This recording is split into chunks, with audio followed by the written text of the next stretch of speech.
Je vais vous donner un exemple. La Côte d'Ivoire décide de faire partir Didier Drogba, Yaya Touré, Kolo en Chine pour faire la promotion du café cacao lors d'un salon international. Et l'État de Côte d'Ivoire leur dit, vous allez nous représenter, on veut que vous soyez dans le stand de la Côte d'Ivoire, vous êtes les icônes de notre pays, allez-y représenter la Côte d'Ivoire. De Londres, on dit à Yaya, tu as fini ton match samedi, dimanche tu prends l'avion et tu vas en Chine. L'État de Côte d'Ivoire va lui envoyer un billet en classe éco.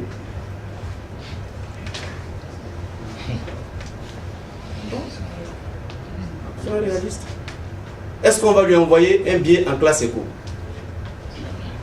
Pas possible. Mais ce sont les avantages que les joueurs ont depuis 2006, depuis le mondial 2006. On renouvelle. Donc nous, pour éviter tout cela, on fait des affrètements. Un, on gagne en temps au niveau des tracasseries aéroportuaires. Deux, on gagne en temps de récupération. Donc quand le joueur sort de son match, il se repose un peu plus dans un minimum de confort de voyage. Et puis trois, il y a une capacité d'être ensemble durant tout le voyage, de se déplacer, d'échanger et de travailler le monde. Et le retour en club est rapide, parce qu'ils ont des exigences aujourd'hui. Vous savez, les textes de la CAF, de la FIFA ont changé. Vous voyez comment on joue les éliminatoires maintenant? Avant, on avait 2 semaines, 14 jours pour faire 2 matchs. Maintenant, la règle, c'est 9 jours. 9 jours. Vous avez vu les derniers matchs éliminatoires? Beaucoup de pays ont pris des vols spéciaux, vous le savez. Vous le savez? Presque tous les pays, Tunisie, Sénégal, tout le monde s'est déplacé pratiquement en vol. Togo a exigé, tout le monde a commencé à voyager en vol spécial. Pour nous, c'était du luxe. Mais ils ont tous compris la nécessité de se déplacer en vol spécial. Mais nous, on fait tout simplement un calcul.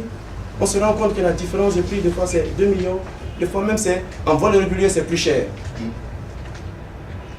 Si vous mettez tout le monde en classe à faire. Mais l'avantage avec le vol spécial, il n'y a plus une affaire de classe à faire. Vous êtes entre vous, les joueurs ont suffisamment de place, ça c'est, ils acceptent. Parce qu'ils sont entre eux. Ensuite, nous profitons des bagages. Parce que nous n'avons plus d'excédent de bagages à payer. Donc si vous prenez le coût des excédents de bagages et tout cela, c'est avantageux pour nous. Ce n'est pas du luxe. Mais ce sont les réalités du moment. Vous savez que les voyages même en Afrique sont difficiles. Ce n'est pas du luxe, ce ne sont pas des dépenses de prestige. Et puis qu'est-ce qui reste? Action du président. Ah, qu'est-ce qu'on a fait? Action du président. Mais c'était déjà prévu dans la CAN 2013 et signé en bonne et due forme. Le dernier chapitre qui pose problème. 100 millions pour Sidi Diallo. Tibeti, il a dépensé ça, on ne sait même pas ce qu'il a fait. On n'a pas les justificatifs. Non, il ne prend pas cet argent. Rassurez-vous. Il ne prend pas cet argent. De ce d'un fond, il y a ce que nous mettons dans la communication, il y a ce que nous ne pouvons pas mettre dans la communication. Vous savez, j'étais avec le directeur du exécutif, M. Lecour, lorsque nous avons fait la séance budgétaire au ministère de l'économie et des finances. Nous avons expliqué. Vous croyez que l'État du Côte d'Ivoire peut valider si l'État n'a pas d'explication? Vous étiez à Malabo avec nous lors de la CAN 2012. Dans la communication, est-ce que vous avez mentionné, nous avons mentionné qu'on prenait en charge les anciens footballeurs Sénégal 92? Pas dans la communication, mais ils étaient pris en charge. Tous les entraîneurs qui sont venus, qu'on a pris en charge, est-ce que c'était mentionné? Tous les arbitres qui sont venus à la CAN, est-ce que c'était mentionné dans la communication? C'était pas mentionné dans la communication.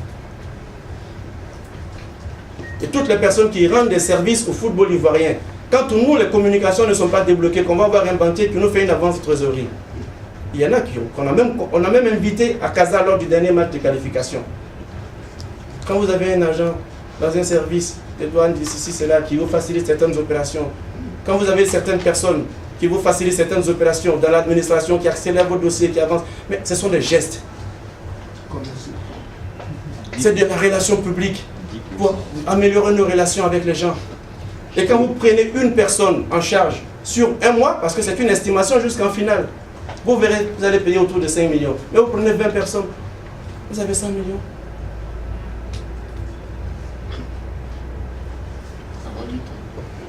Ça va vite, hein? Et il ne touche pas à cet argent. Cet argent est à la disposition. Et l'État ne débloque pas ça comme ça. On le débloque au fur et à mesure qu'on avance dans la compétition. Ça se débloque au fur et à mesure qu'on avance. préparation, et puis il y a des relations publiques. Vous arrivez par exemple aux Émirats, à Abu Dhabi.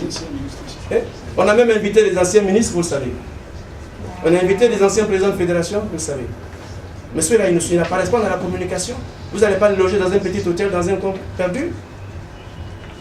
Quand ils viennent, vous leur louez des véhicules, vous mettez un minimum de services. Il y a des dirigeants de clubs qui sont partis, il y a 10 qui sont sur la liste, mais nous prenons plus de 10 qui payent. Ce sont les actions du président.